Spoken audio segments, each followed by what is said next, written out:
Premier titre de la saison, premier titre de l'année pour le Paris Saint-Germain de Luis Enrique. Le Paris Saint-Germain remporte le trophée des champions 2023, même si c'est joué en 2024, ça devait se jouer l'été dernier, mais monsieur Vincent Labrune, directeur de la Ligue de football professionnel, président de la Ligue de football professionnel, peut-être un des plus mauvais de l'histoire, n'a pas réussi à trouver de stade à l'étranger et s'est rabattu sur le Parc des Princes.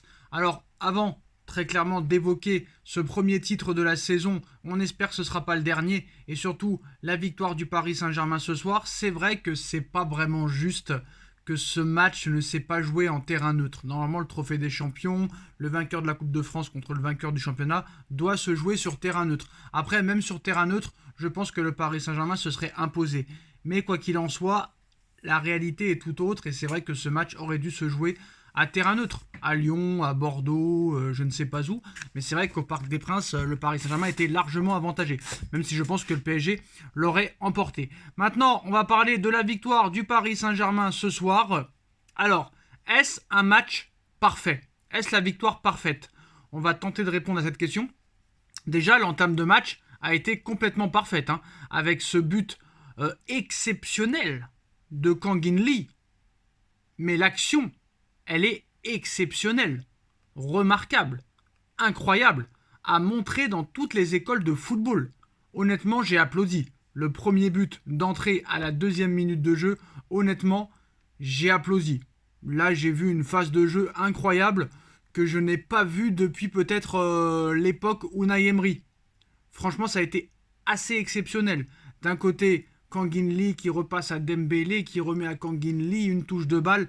Ça a été honnêtement un but et une action de haut niveau. Ça m'a rappelé un petit peu le but de Van der Wiel contre Angers en 2016. Peut-être un peu moins beau, mais dans la construction, honnêtement, ce but-là est exceptionnel. Et c'est peut-être déjà l'un des buts de l'année. Honnêtement, ce but est remarquable. Et on a vu un Paris Saint-Germain en première mi-temps, comme on ne l'a pas vu depuis très très très longtemps au niveau du jeu. Honnêtement, la première mi-temps, on s'est régalé. On a vu des phases de jeu. S'il y avait eu but à la fin, des actions, là, on aurait eu 3 ou 4-0 à la mi-temps. Et à l'arrivée, pétard de Mbappé qui double la mise, 2-0 à la mi-temps. Première mi-temps de très très haute intensité, pressing tout terrain, attaque directe, une défense aux aguets. Très clairement, ça fait longtemps que je ne m'étais pas autant régalé lors d'une première mi-temps du Paris Saint-Germain. Même au niveau du jeu, ça a été très clairement du très très haut niveau. Ça courait, ça défendait, ça attaquait, ça récupérait, ça centrait, ça jouait collectif. Même Mbappé qui joue collectif. Très clairement, cette première mi-temps avec un Kang In Lee aussi remarquable, j'ai dit franchement ça fait longtemps que j'ai pas vu un Paris Saint-Germain aussi bien joué, aussi collectif, aussi tranquille dans les phases de jeu. Plus de 10 corners en première mi-temps. Honnêtement, cette première mi-temps, c'était du très très haut niveau. Et si on commence comme ça tous les matchs, ça va être difficile de pouvoir nous arrêter. Et il faut commencer de la même façon contre la Real Sociedad, en Ligue des Champions, en 8e de finale. Il va falloir commencer directement comme ça. C'est comme ça qu'il faut jouer. Après, la deuxième mi-temps a été beaucoup moins bien. Mais ça peut s'expliquer. Pourquoi ? Parce qu'ils ont tellement donné en première mi-temps. Faut pas oublier que c'est un match de reprise. Il y a eu les fêtes, il y a eu Noël, il y a eu le jour de l'an. Tu joues 3 jours après. C'est pas réellement évident. C'est un match de reprise. Ça faisait 3 semaines qu'ils n'avaient pas joué presque. Donc honnêtement, là, première mi-temps, exceptionnel. Deuxième mi-temps, un peu moins bien. Ça s'est un peu relâché parce qu'ils ont tellement donné en première qu'en deuxième, ils étaient un petit peu fatigués. Mais ils ont réussi quand même à rester quand même solide défensivement. Moi, j'ai trouvé presque tout le monde bon, à part Skriniar, que j'ai trouvé assez catastrophique. Skriniar a été nullissime, et d'ailleurs, il a été remplacé par la nouvelle recrue parisienne Lucas Beraldo, que j'ai trouvé aussi pas mal pour un début, honnêtement. Mais Skriniar, franchement, là, il est sur la sellette. Et je pense que Skriniar n'a pas le niveau. Il va à 2 à l'heure, il a une caravane dans le dos, c'est une brouette, c'est une tortue, c'est un escargot, il sert strictement à rien, il est tout le temps en retard. Même son physique qui parlait pour lui avant, il n'y a rien. Alors, en première mi-temps, Paris buteur d'entrée, Défense assez tranquille. Ousmane Dembélé, Kylian Mbappé, entente assez parfaite.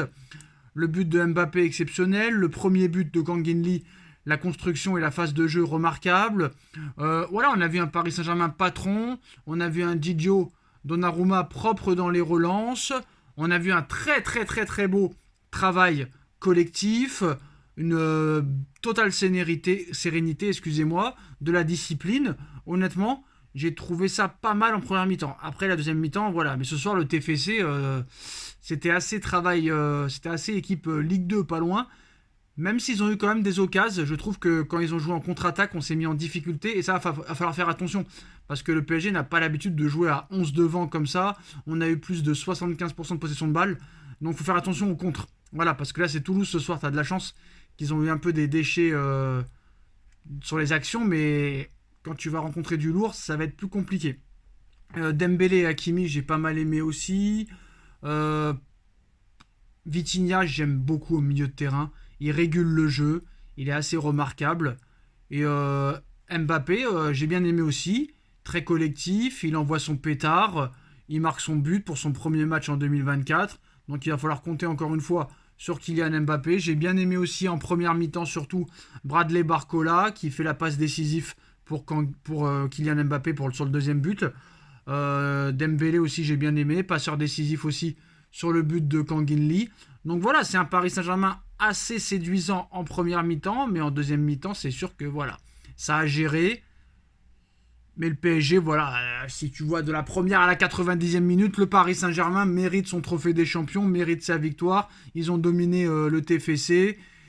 Même si Toulouse, quand même, était assez dangereux en deuxième mi-temps, mais je pense que Paris était vraiment fatigué, tellement qu'ils avaient donné beaucoup en première mi-temps. Voilà, ils ont tout donné en première mi-temps pour faire la différence, et ça a marché. Maintenant, on verra si ça marchera à tous les matchs. On verra dimanche soir lors du match de Coupe de France. On va voir si ça va être un 7 ou 8-0 comme la saison dernière. Il ne faut pas oublier encore une fois que Marco Asensio, Randal Kolo Muani et Gonzalo Ramos étaient sur le banc. Les trois attaquants du Paris Saint-Germain. Pour rappel, Randal Kolo Muani, 85 millions d'euros. Monsieur Gonzalo Ramos, 85 millions d'euros. Et Monsieur Asensio, qui était quand même l'un des meilleurs attaquants lors du premier mois. Donc voilà, c'est assez intéressant de voir ça. Mais la deuxième mi-temps m'a inquiété parce que la deuxième mi-temps, on était vraiment très fatigué. Donc il va falloir un peu réguler. C'est bien beau de vouloir tout donner, d'avoir la possession, de presser, d'attaquer. Mais il faut être capable de le faire au moins sur une heure de jeu. La Paris a été capable de le faire seulement sur 45 minutes. Donc première mi-temps assez remarquable, mais deuxième mi-temps assez inquiétante, où Toulouse a eu quand même pas mal d'occasions. Et heureusement qu'il y a eu du déchet dans la finition.